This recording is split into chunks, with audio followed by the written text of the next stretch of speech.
Hello दोस्तों, आज हम लोग पढ़ने जा रहे हैं सेकेंड लॉ ऑफ थर्मोडायनेमिक्स का जो स्टेटमेंट है उसका मीनिंग और उससे रिलेटेड जो है बेसिकली कार्नोट थ्योरम हम लोग वो पढ़ने वाले हैं। ये जो टॉपिक है बेसिकली थर्मोडायनेमिक्स का सेकेंड ईयर ऑफ बीएससी में पढ़ाया जाता है। Okay, second year of BSc में नॉर्मली होता है ये वाला टॉपिक। तो this is about the second law of thermodynamics. Second law of thermodynamics इतना इंटरेस्टिंग लॉ है कि बेसिकली इसके ऊपर काफ़ी रिसर्च हुई और अलग अलग साइंटिस्ट लोगों ने अपने अपने हिसाब से इसके वक्त वक्त पर स्टेटमेंट दिए।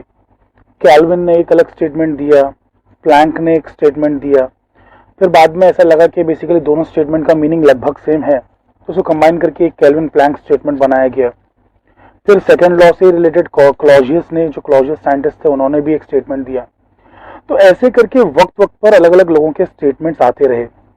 बहुत सारे स्टेटमेंट्स आए, सिर्फ 2-3 लोगों ने नहीं दिए, बहुत लोगों ने स्टेटमेंट्स दिए, जिसमें से दो बहुत ही इंपॉर्टेंट स्टेटमेंट्स या फिर पूरा जो कहते हैं समराइज करने वाले, पूरा एसेंस निकालने वाले, एक निचोड़, सेकेंड लॉ ऑफ थर्मोडायनामिक्स का जो निचोड़ देने वाले जो स्टेटमेंट हैं वो यही दो स्टेटमेंट्स हैं, Kelvin Planck statement and Clausius statement.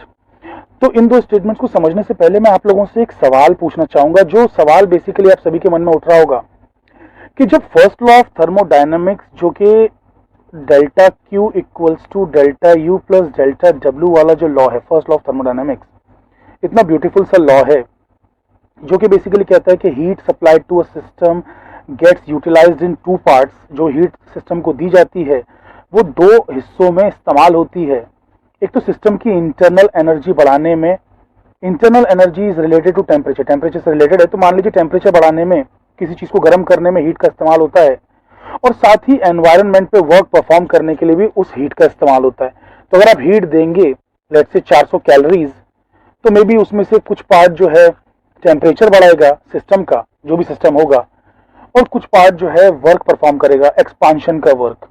यानी कि बेसिकली जब आप किसी चीज को बॉईल कर रहे हैं तो उसका टेम्परेचर, मतलब आप उसको हीट दे रहे हैं, ठीक है, तो उसका टेम्परेचर तो राइज हो ही रहा है, इंटरनल एनर्जी तो बढ़ ही रही है, साथ ही साथ वो उसकी जो स्टीम है वो एक्सपांड हो रही है, उससे जो स्टीम बनी, जो वेपर्स बने हैं, एक्सपांड हो रहे हैं।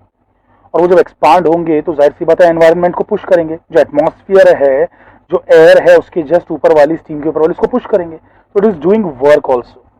तो ये जब इतना ब्यूटीफुल फर्स्ट लॉ थर्मोडायनेमिक्स है, जो कि energy conservation law in disguise है, ये एक एनर्जी कंजर्वेशन लॉ की तरह ही है ना, कि ये एनर्जी दी गई और दो हिस्सों में एनर्जी इस्तेमाल हुई। तो एनर्जी कंजर्वेशन लॉ जब ऑलरेडी हमारे पास है, फर्स्ट लॉ जब हमारे पास ऑलरेडी है, तो क्या जरूरत थी सेकेंड लॉ ऑफ थर्मोडायनेमिक्स बनाने की? तो मैं आपको ये बता दूं कि फर्स्ट लॉ पहली बात तो ये नहीं बताता कि हीट हमेशा high temperature let's say T1 से T2 ही क्यों फ्लो होती है, हाई टेम्परेचर से लो टेम्परेचर पे ही क्यों फ्लो होती है, बल्कि लो टेम्परेचर से हाई में फ्लो क्यों नहीं होती।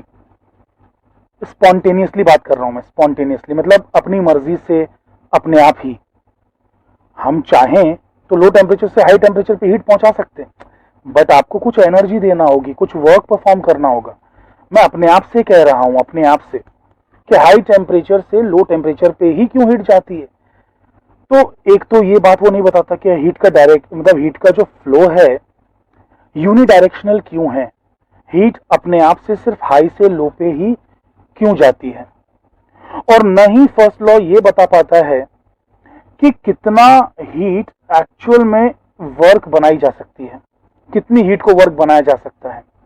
लेकिन मैं आपको एक बात बता दूं, आपको ये जानकर हैरानी होगी कि वर्क को, पूरे वर्क को समझो 400 जूल वर्क है, उसको आप पूरी की पूरी हीट में, 400 जूल हीट में कन्वर्ट तो कर सकते हो, लेकिन पूरी की पूरी हीट को पूरे के पूरे वर्क में कन्वर्ट नहीं कर सकते।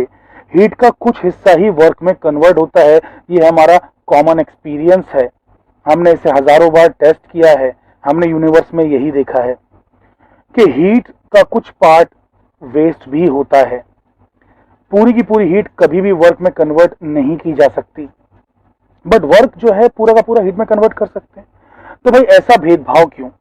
तो ये चीज भी जो है, ये फर्स्ट लॉ ऑफ थर्मोडायनेमिक्स आपको एक्सप्लेन करने में असमर्थ है।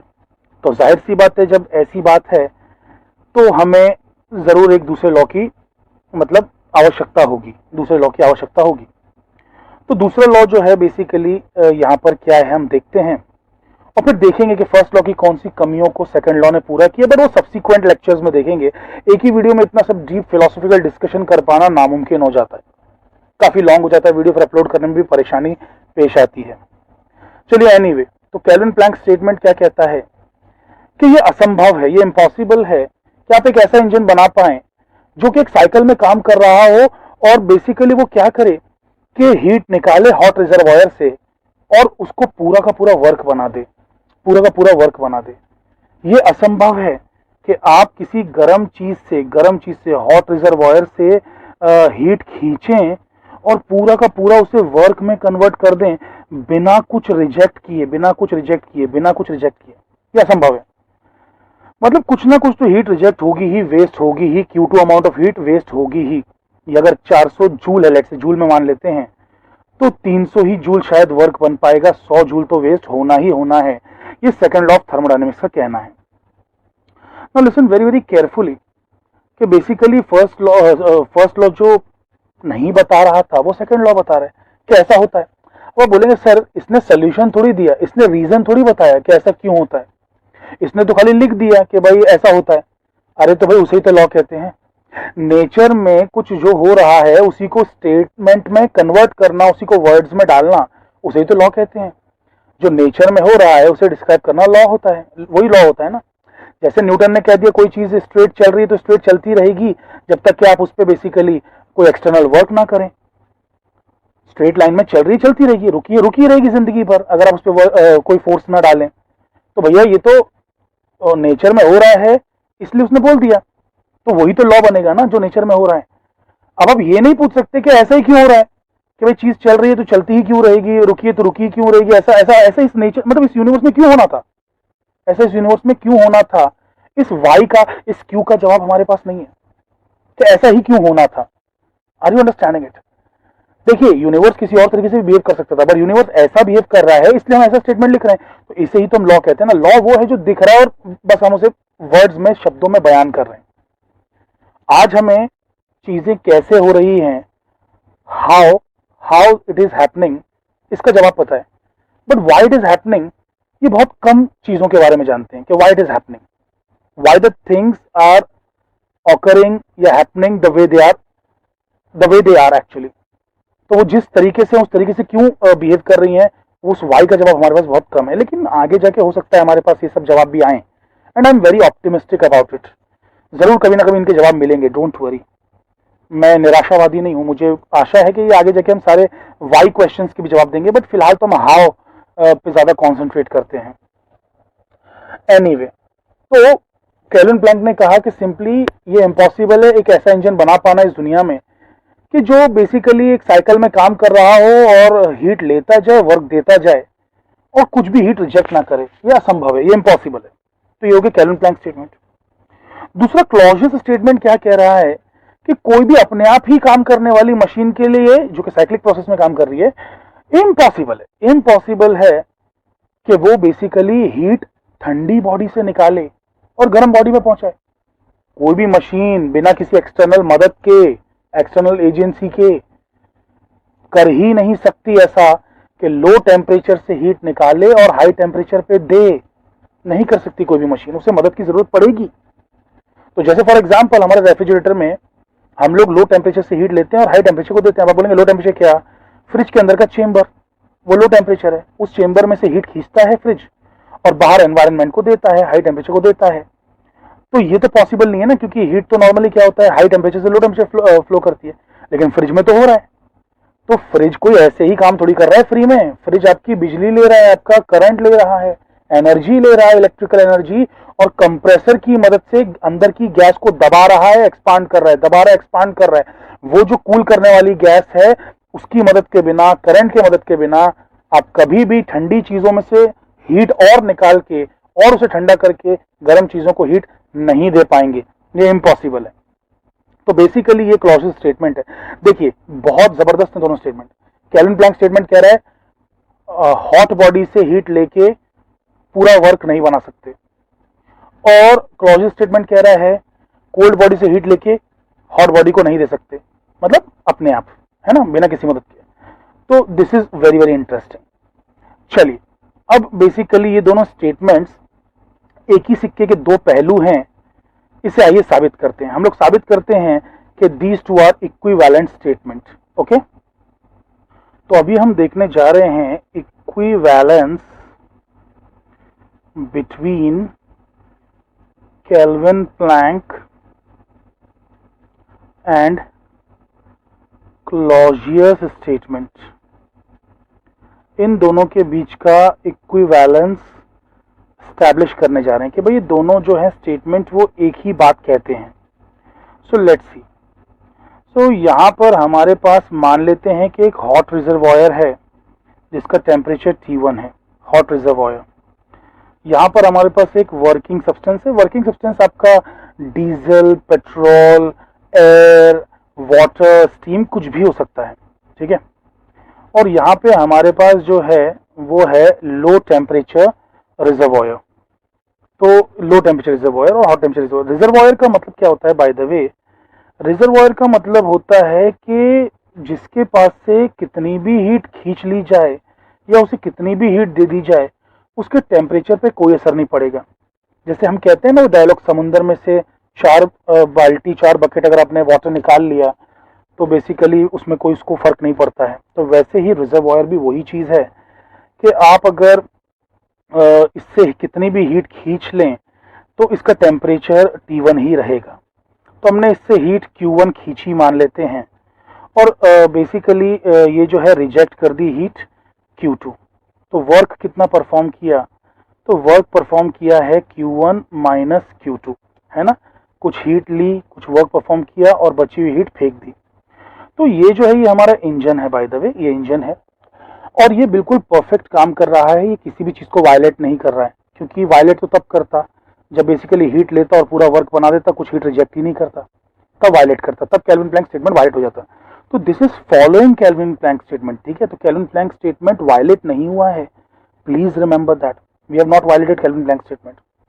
But let's say if Clausius statement is violated, मतलब दुनिया में एक ऐसा रेफ्रिजरेटर है, दुनिया में एक ऐसा रेफ्रिजरेटर है जो कि हीट यहाँ से लो टेम्परेचर से खींच रहा है, मान लेते हैं Q2 हीट खींच रहा है एक रेफ्रिजरेटर, और पूरी की पूरी हीट ऊपर जो है सप्लाई, वही हीट सप्लाई कर दे रहा है ऊपर, और कोई वर्क नहीं ले रहा है, किसी से मदद नहीं ले रहा है। ये जो वर्क है ना, ये जीरो है बेसिकली, ये किसी से मदद नहीं ले रहा है। बिना किसी मदद के जो भी हीट वो खींचता है लो टेम्परेचर से, पूरी की पूरी हीट हाई टेम्परेचर को रिजेक्ट कर देता है। मान लेते हैं कि ऐसा कोई रेफ्रिजरेटर इस दुनिया में है। तो ये रेफ्रिजरेटर क्लॉजियस के स्टेटमेंट को वायलेट कर रहा है। हमारा इंजन केल्विन प्लैंक स्टेटमेंट जो है उसे फॉलो कर रहा है और हमारा रेफ्रिजरेटर क्लॉजियस स्टेटमेंट को वायलेट कर रहा है। चलिए, तो अब बेसिकली हम क्या करते हैं ना कि कंपोजिट इंजन बनाते हैं, एक कंपोजिट इंजन। अब कंपोजिट इंजन क्या होता है देखिए, कंपोजिट इंजन में क्या करेंगे ना, दोनों को कपल कर देंगे, दोनों रेफ्रिजरेटर और जो हमारे बेसिकली ये है क्या इंजन, इसे कपल कर देते हैं। तो ये क्या करता था, Q1 हीट लेता था, W वर्क परफॉर्म करता था, ठीक है, W वर्क परफॉर्म करता था, राइट। तो इसने W वर्क परफॉर्म कितना किया है, Q1 माइनस Q2 परफॉर्म किया है, और इसको तो कोई वर्क की जरूरत ही नहीं, इसका तो वर्क जीरो है बेसिकली। तो इसे कपल करके हमने एक कंपोजिट इंजन बना दिया, मतलब ये सब कुछ अंदर हो रहा है, ठीक है। अभी आपको बाहर नजर नहीं आएगा, ये बॉक्स के अंदर या कार्बोरेटर के अंदर या जिधर भी कोई जगह है उसके अंदर ये सब चीजें हो रही हैं। और यहाँ पे देखिए कि ये Q2 ऊपर जा रहा है यहाँ से, ठीक है, ये नीचे लो टेम्परेचर रिजर्वॉयर है, ये है T2 और वो है T1, और यहाँ पे आपको नीचे जाते हुए बेसिकली क्या दिख रहा है, Q2 दिख रहा है। ध्यान दीजिएगा, यहाँ पे आपको Q2 दिख रहा है। Now listen very very carefully, कभी कंपोजिट इंजन है by the way, composite engine है। देखो मैंने कुछ चेंज नहीं किया, अभी भी जो चीज पहले लिखी थी Q2 Q2 Q2 Q1 और RE सब कुछ सेम है, बस अभी ये कंपोजिट इंजन बन चुका है। Composite engine in the sense, composite engine in the sense कि ये जो बेसिकली R और E है ना, ये सेपरेट नहीं रहे एंटिटी, अब ये बिल्कुल एक ही हिस्सा बन चुके हैं। तो अब इसमें हो क्या रहा है, अगर आप गौर से देखें तो यहाँ पर हीट जो खींची जा रही है, देखिए ऊपर से हीट कितनी खींची जा रही है, ध्यान से देखिए। Q2 तो अंदर जा रही है उसके, मतलब Q2 तो उससे वापस मिल रही है, और Q1 बाहर निकल रही है। Q1 बाहर निकल रही है, मतलब ये कुछ हीट दे रहा है Q1 और Q2 खींच रहा है ना, इस तरीके से कुछ हो गया बेसिकली। तो टोटल हीट जो रिलीज हो रही है, जो नीचे से निकल रही है, वो मतलब सॉरी नीचे जा रही है, कितनी हीट जा रही है, तो T1 में से जो हीट नीचे जा रही है वो है Q1 माइनस Q2, क्योंकि Q2 तो आ रही है ना और Q1 जा रही है, तो नेट हीट कितनी जा रही है, Q1 माइनस Q2, राइट। अब कंपोजिट इंजन बन चुका है, कंपोजिट इंजन वो वर्क कितना परफॉर्म कर रहा है, Q1 minus Q2।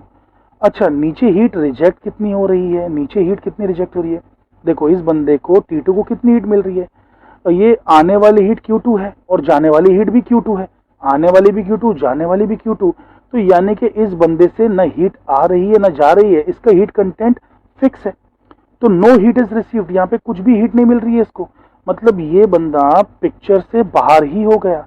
This guy is not even present, this guy is not even present. So आप अगर ध्यान से देखें तो ये composite engine heat Q1 minus Q2 खींचता है और पूरी की पूरी हीट को वर्क Q1 माइनस Q2 में कन्वर्ट कर देता है। तो इस तरीके से ये केल्विन प्लैंक स्टेटमेंट को वायलेट कर रहा है। तो आपने देखा कि केल्विन प्लैंक स्टेटमेंट अकेला इंजन फॉलो कर रहा था, ये अकेला इंजन क्लॉजियस को वायलेट कर रहा था। जब हमने दोनों को साथ में जोड़ा तो केल्विन प्लैंक भी वायलेट हो गया। तो इसे भूल जाइए फिलहाल, खाली ऐसा सोचिए कि हमने अगर क्लॉजियस को वायलेट करने की कोशिश की तो केल्विन प्लैंक स्टेटमेंट भी इवेंचुअली वायलेट हो ही जाता है। So they are one and the same thing, they are one and the same thing. Are you understanding it? अब ठीक है, चलो केल्विन सॉरी क्लॉजियस स्टेटमेंट को वायलेट किया तो केल्विन प्लैंक वायलेट हो रहा है। अब इसका दूसरा हिस्सा भी तो देखिए कि जिसमें आप केल्विन प्लैंक को वायलेट करेंगे तो क्लॉजियस वायलेट हो जाए। अरे यहां पर क्लॉजियस को वायलेट किया तो केल्विन प्लैंक वायलेट हो गया। अब आप क्या करिए कि केल्विन प्लैंक को वायलेट कीजिए और फिर देखिए क्लॉजियस स्टेटमेंट वायलेट होता है या नहीं। तो हम ले लेते हैं एक हाई टेम्परेचर या फिर हॉट रिजर्वायर और उससे कनेक्ट कर देते हैं दो चीज़ें, एक है हमारा इंजन और एक है हमारा रेफ्रिजरेटर। अच्छा, हमारा जो इंजन है वो Q1 हीट विदड्रॉ करता है और बेसिकली वो W वर्क परफॉर्म करता है और कुछ भी हीट रिजेक्ट नहीं करता है, यानी कि वो पूरी की पूरी हीट Q1 को वर्क में कन्वर्ट कर देता है। तो ये वाला जो इंजन है ये क्या कर रहा है, केल्विन प्लैंक स्टेटमेंट को वायलेट कर रहा है, क्योंकि वो हीट रिजेक्ट कर ही नहीं रहा, तो पूरी की पूरी हीट लेके पूरा का पूरा वर्क में कन्वर्ट कर रहा है, तो केल्विन प्लैंक स्टेटमेंट वायलेट हो रहा है। अभी जो हमारा रेफ्रिजरेटर है ना, ये कुछ वायलेट नहीं कर रहा है, this is following properly, clauses के स्टेटमेंट को प्रॉपरली फॉलो कर रहा है, कुछ वर्क खींचता है अंदर, कुछ हीट मतलब कुछ वर्क लेता है अंदर, उसकी मदद से Q2 हीट खींचकर जो ऊपर है W plus Q2 heat reject कर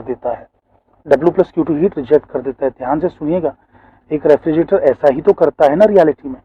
एक रेफ्रिजरेटर करता क्या है कि वर्क लेके, जैसे कि कंप्रेसर से वर्क लेके, किसी से मदद लेके हीट Q2 खाने में से खींचता है और आपके घर के रूम को दे देता है। तो आपका खाना अंदर से ठंडा हो रहा है, आपका रूम बाहर से थोड़ा गर्म हो रहा है। एनीवे तो कहने का मतलब ये है कि फ्रिज का काम यही होता है रेफ्रिजरेटर का, कि वर्क लेके हीट खींचो और फिर हीट रिजेक्ट करो, ठीक है, ये काम होता है रेफ्रिजरेटर का। अब हम एक कंपोजिट इंजन बनाते हैं कि इसे जो इस बंदे को रेफ्रिजरेटर को जो वर्क चाहिए ना, हम क्यों ना इसी इंजन से सप्लाई कर दें, इसी इंजन से, ये इंजन भी तो वर्क बना ही रहा है ना, तो रेफ्रिजरेटर को जो वर्क चाहिए हम इसी इंजन से दे देते हैं। तो let's create a composite engine. तो अब देखिए हम कंपोजिट इंजन बना रहे हैं, ये टेम्परेचर T1 वाला हो गया, ये इंजन हो गया, ये रेफ्रिजरेटर हो गया, और बेसिकली इससे जो हीट निकली वो हम इसी को सप्लाई कर दे रहे हैं। तो इससे हीट कितनी निकली है, Q1 निकली, मतलब सॉरी Q1 इसने हीट खींची, वर्क भी Q1 परफॉर्म किया और बेसिकली कुछ भी रिजेक्ट नहीं किया। वो तो पहले से ऐसा कर रहा था, केल्विन प्लैंक वायलेट कर ही रहा था, अब रेफ्रिजरेटर हमारा कुछ भी वायलेट नहीं कर रहा है, राइट, रेफ्रिजरेटर कुछ भी वायलेट नहीं कर रहा है, यहाँ से Q2 हीट खींच रहा है, उसको Q1 हीट मिल जा रही है या वर्क मिल जा रहा है, W जो भी है मिल जा रहा है, और वो जो रिजेक्ट कर रहा है वो W प्लस Q2 रिजेक्ट कर रहा है, यानी कि Q1 प्लस Q2 रिजेक्ट कर रहा है, Q1 प्लस Q2 रिजेक्ट कर रहा है, राइट। वो Q1 प्लस Q2 रिजेक्ट कर रहा है, ध्यान से देखते रहिएगा। ये हमारा कंपोजिट इंजन है, ये हमारा कंपोजिट इंजन है। तो अंदर क्या हो रहा है हमें पता नहीं चल रहा, अंदर क्या हो रहा है हमें पता नहीं चल रहा। This is a composite engine. तो अब बेसिकली ध्यान दीजिएगा कि अंदर क्या हो रहा है हमें नहीं मालूम। इसे अगर ध्यान से देखा जाए, इसे ध्यान से देखा जाए, तो क्या ऐसा नहीं लग रहा कि नीचे लोअर टेम्परेचर से ध्यान दीजिएगा, ध्यान दीजिएगा, लोअर टेम्परेचर से Q2 हीट खींची जा रही है। ये कंपोजिट इंजन उसे खींच रहा है बिना कोई एक्सटर्नल वर्क लिए। देखिए एक्सटर्नली कुछ नहीं पता चल रहा है, कहाँ से वर्क आ रहा है, कहाँ जा रहा है, ऐसा अंदर आने वाला बाहर जाने वाला कुछ भी नहीं दिख रहा है, बाहर जाने वाला वर्क ऐसा कुछ भी नहीं दिख रहा है, ठीक है। Q2 हीट खींचा और बेसिकली कितना हीट ऊपर सप्लाई कर दिया, कितना हीट ऊपर सप्लाई कर दिया, ऊपर सप्लाई कितना किया, Q1 तो जा रहा है ना, और Q1 प्लस Q2 आ रहा है उसके पास, T1 के पास से Q1 जा रहा है और Q1 प्लस Q2 आ रहा है। तो आप Q1 plus Q2 minus Q1 करेंगे तो सिर्फ Q2 बचेगा। तो T1 को Q2 आ रहा है, तो T1 को Q2 आ रहा है, T1 को Q2 आ रहा है। ध्यान से देखिए, Q1 जा रहा है और Q1 प्लस Q2 आ रहा है, तो बेसिकली इसका मतलब Q2 आ रहा है T1 के पास। तो आप अगर गौर से देखें तो इसने क्लॉजियस स्टेटमेंट को वायलेट कर दिया कि उसने हीट खींची, इस कंपोजिट इंजन ने हीट खींची और बिना किसी वर्क लिए, बिना कोई वर्क के Q2 हीट जो है हायर टेम्परेचर को रिजेक्ट कर दी या पहुंचा दी, ट्रांसफर कर दी। This is impossible. तो आपने देखा कि हमारा एक बंदा केल्विन प्लैंक को वायलेट कर रहा था, दूसरा तो क्लॉजेस को फॉलो कर रहा था, उसे भूल जाइए। लेकिन ये बंदा जो केल्विन प्लैंक वायलेट कर रहा था, केल्विन प्लैंक वायलेट अगर हुआ तो कंपोजिट इंजन बनाते ही क्लॉजियस भी जो है वो वायलेट हो गया। तो अब इससे हम कह सकते हैं कि केल्विन प्लैंक स्टेटमेंट और Clausius statement are equivalent. I hope कि आपको आज का ये वीडियो समझ में आया होगा। प्लीज मेरे चैनल को सब्सक्राइब करें।